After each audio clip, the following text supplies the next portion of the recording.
తాకట్లో ఉన్న మీ బంగారాన్ని విడిపించి ఆ రోజు ఆన్లైన్ రేటుకి కొంటాం. Sharma gold company.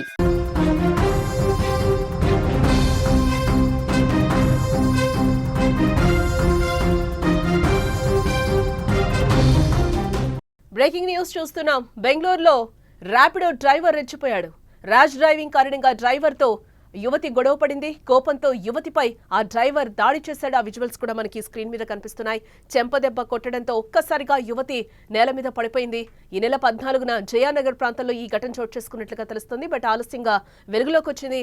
సోషల్ మీడియాలో ప్రస్తుతం ఈ దృశ్యాలన్నీ కూడా వైరల్ గా మారాయి. ఎస్, మనం స్క్రీన్ మీద అయితే క్లియర్ గా చూడొచ్చు. ఆ ర్యాపిడో డ్రైవర్ కొట్టగానే ఆమె కిందకి పడిపోయిన విజువల్ అయితే మనకి క్లియర్ గా కనిపిస్తుంది. ఆమె అక్కడ క్వశ్చన్ చేసింది, ఎందుకు లేట్ గా ర్యాష్ డ్రైవింగ్ చేస్తున్నావని కూడా ఆమె సిగ్నల్స్ దగ్గర కొన్ని క్వశ్చన్స్ వేయడం జరిగిందంట. ఆ క్వశ్చన్స్ కి ఈయన ర్యాపిడో డ్రైవర్ కోపంతో ఊగిపోయినట్లుగా కూడా తెలుస్తుంది. ఇందులో భాగంగానే ఆమె మీద చేయి చేసుకున్నాడు, ప్యాసింజర్ మీద. ఆమె కింద పడిపోయిన విజువల్స్ కూడా మనకి క్లియర్ గా కనిపిస్తున్నాయి.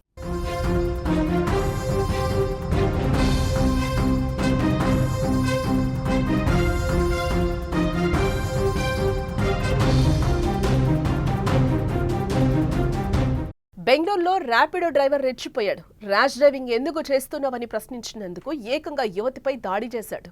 నన్నే ప్రశ్నిస్తావా అంటూ కోపంతో ఊగిపోయిన ర్యాపిడో డ్రైవర్ ఆ యువతి చెంపపై బలంగా కొట్టాడు.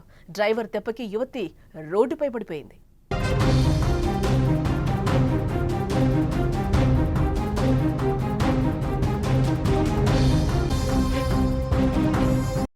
బెంగళూరులో ఓ యువతి ర్యాపిడో బుక్ చేసుకుంది. అయితే ఆ driver rash driving signal jump చేయడంపై కస్టమర్ ఆ డ్రైవర్ని అయితే ప్రశ్నించింది. ర్యాష్ డ్రైవింగ్ ఎందుకు చేశావంటూ వాగ్వాదానికి కూడా దిగింది. దీంతో కోపంతో ఊగిపోయిన సదరు డ్రైవర్ చెంపపై దాడి చేసి పాపం ఆ యువతి డ్రైవర్ దాడికి రోడ్డుపై పడే పరిస్థితి ఏర్పడింది.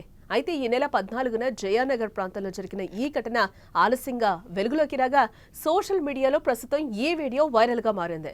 ఇక మరోపక్క బాధితురాలు ఫిర్యాదుతో కేసు నమోదు చేసుకున్న పోలీసులు ప్రస్తుతం దర్యాప్తు చేస్తున్నట్లుగా తెలుస్తోంది.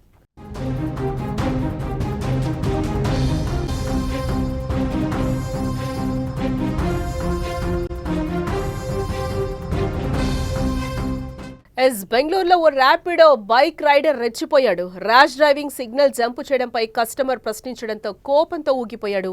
సదరు అమ్మాయిని బలంగా చెంపదెబ్బ కొట్టడంతో ఆమె ఒక్కసారిగా కింద పడిపోయిన విజువల్ కూడా మనకి సుమన్ టీవీ స్క్రీన్ మీద అయితే మనకి క్లియర్ గా కనిపిస్తుంది.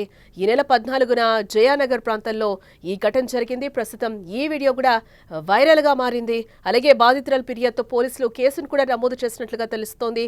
కాగా కోర్టు తీర్పుతో ఇవాల్టి నుంచి కర్ణాటకలో బైక్ టాక్సీలపై నిషేధం అమల్లోకి వచ్చినట్లుగా తెలుస్తోంది.